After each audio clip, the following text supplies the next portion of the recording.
Hello বন্ধুরা, তোমরা সবাই কেমন আছো? আশা করি ভালো আছো। আর আমি অনেক ভালো আছি। তো আজকে আমি বানাবো হচ্ছে মটরশুঁটির কচুরি আর ঝাল ঝাল আলুর দম।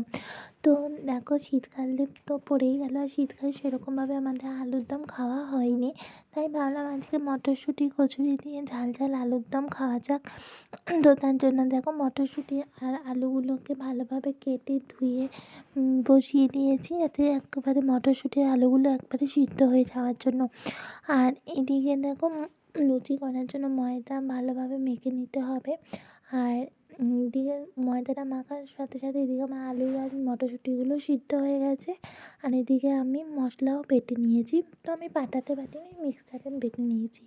তো তারপরে দেখো, কড়াইতে একটু তেল দিয়ে তেলটা গরম হয়ে এলে এর মধ্যে তেজপাতা দিয়ে দিতে হবে।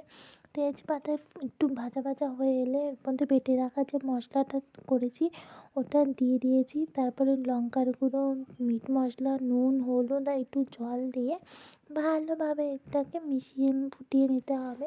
আর এটা একটু ভালোভাবে কষে আসলে মশলাটা ওর মধ্যে সিদ্ধ করে রাখা আলুগুলোকে দিয়ে মশলার সাথে ভালোভাবে কষিয়ে পরিমাণ মতন জল দিয়ে দিতে হবে। তো দেখো, জলটা যখন ভাবে ফুটে আসবে, তো তার উপর একটু ধনেপাতা দিয়ে দিলে আমাদের আলুর দমটা তৈরি হয়ে যাবে।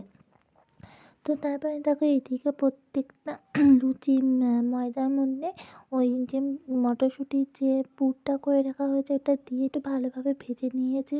আর এদিকে দেখো, এরকম লুচির মতন ভেজে তুলে নিলে আমাদের মটরশুঁটির কচুরি তৈরি।